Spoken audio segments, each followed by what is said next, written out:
Hi everyone, it's Ashley here at Organized Intention, where I teach you how to live with organized intention through organization and personal finance. To build on last week's video about meal planning, I would now like to discuss how I make my grocery lists and hauls. This is definitely a step-by-step process, and it goes hand in hand with meal planning, so I'll link that video in the description box below. The first step of creating grocery lists and hauls involves creating the meal plan, as I just said. Making a grocery list isn't that complicated once the meal plan is in place. When I talked last week about making a menu, I suggested making an inventory of what you have so that you can use that to make the meal plan. Well, you use that inventory additionally in your grocery list making. So you use that inventory to determine what regularly purchased supplies you are out of. So the important thing here is that you know what you have on hand already. This means you'll have a better handle on what you need to buy. To assist with the process, I recommend having a master grocery list. That is what you are seeing now. The master grocery list is a list of all the things that you like to keep on hand in your home at any given time. For me, this is a long list of items that I need. This includes toiletries, household goods, groceries, medicines. However, this doesn't include groceries that I don't keep on hand that go with the meals that I made in the meal planning process. So, for example, if you'll look down here, ketchup is one of the things that I like to keep on hand at all times. So this is on my master grocery list. So if we have a meal that also happens to call for ketchup, I will already have that on hand as it is part of my grocery basics sheet here. So this section on the side makes sure that I have plenty of food on hand for breakfast and lunches, since I do not specifically meal plan for those meals. I meal plan for dinner only. So I print this out every week before meal planning, because I make the meal plan and the grocery list at the same time, usually on Friday evenings, because I do my grocery shopping on Saturdays, usually Saturday mornings. So on this list, I circle the items that I need to add to the grocery list. So I have my printout in my hand. I've made my menu with that printout. I've made my inventory list. I have that all set up. So when I have this sheet, like for instance, if we were running low on salt and we needed to purchase that this week, I would just have my printout and draw a circle around salt. So I will know I need to purchase that. So if it doesn't have a circle around it, I don't need it, or I already have it on hand. So here you can see this box for breakfast. So that makes sure that we have things on hand that we can eat for breakfast, yogurt or cereal or those kind of things. I will make sure that I have at least 2 or 3 things so people can make their own choices about what to eat for breakfast. And then I will make a list of anything that I need to buy if we need to fill in some holes there. So the next box is lunches. So same thing, same concept as breakfast. I don't specifically meal plan for lunches, but I like to make sure that I kind of have an idea about what I can do. So I look at my menu and I know, okay, well, if I'm making a pot roast on Sunday, I know that Monday I will probably have leftovers for that. So I can make sure that there's leftovers for everyone on Monday. Same thing on Tuesday. Now, if there's a meal where we don't have leftovers, which happens more and more often as we are raising growing boys here, if there are no leftovers, I'd like to make sure that there are things on hand that we can eat for lunches. So frozen pizza, frozen French fries, bread, lunch meat, peanut butter, all of those things. And anything that I need to buy where there are holes in the grocery list, I can just put it on this to buy line. Then shelf items I really need to use, that we talked about in the last meal planning video. I just write it on this sheet so that I can keep it all on one sheet. Same thing down here with freezer items I really need to use. and then fridge items I really need to use. So that will also help me. I do that at the very beginning of the meal planning process to help me determine which meals to make. So that comes first before I do the grocery list. I write down, after I do this grocery basic sheet, I write down every ingredient needed for each meal. Now, this isn't as time consuming as you think, and it really helps reduce the number of things you forget. I write it down every week, but you could certainly keep it in a binder or something and just refer to it. Because I don't know about you guys, but with two parents who work outside the home, our meals are typically very simple. They have to be, and they can't be too time consuming, and they can't require too many ingredients. The reason that I do that is because I can't tell you how many times I have written something on the menu and forgotten one item. That is frustrating. And so this helps me avoid that and helps me avoid having to make a second trip to the store. Because, for example, if one of my meals is on the menu is hot dogs with fries, I'll write it on a sheet of notebook paper. I write down hot dogs, then buns, then ketchup, mustard, onions, chili, and then the fries. And I do that with each meal.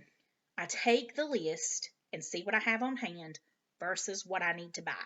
So if I already have chili in my cabinet, I don't need to buy anymore. So I can cross that off. I don't need that. And what I do is the same thing I do with this grocery basics sheet. I circle what I need. So now we have two lists in our hands. We have this grocery basics sheet, and then we have like a sheet of notebook paper with all of our meals and all of the items we need for each meal, and both of them have circled items that we need. And then we also have this list here with lunch and breakfast items that we need to buy. Theoretically, these two pieces of paper are everything you need. This next step of grocery hauls and lists is to combine your list from grocery basics and the list that we just talked about and write down everything that's circled. So at this point, I'll also confer with my family and make sure there isn't anything that we need that hasn't been identified yet. So using these lists, I create a new list. I take all the circled items, all the breakfast items, lunches, everything, and put it all on one list. When I talked about before the sales flyer that we looked at when we were menu planning, all of those sale items that I would like to get that week, I write those down as well. Since those all come from one store, I know that they'll be on a separate list.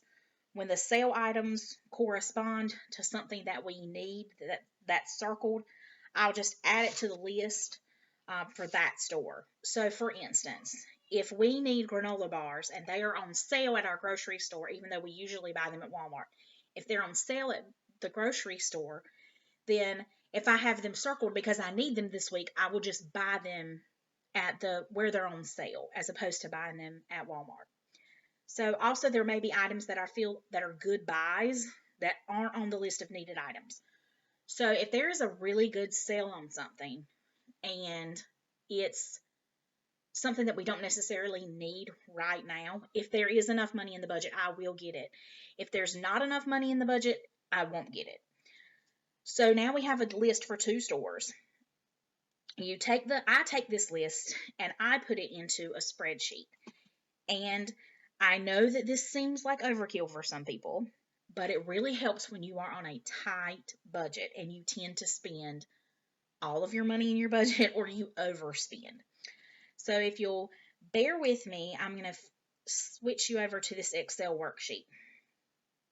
Now, it's broken down into several stores. So each tab is a store.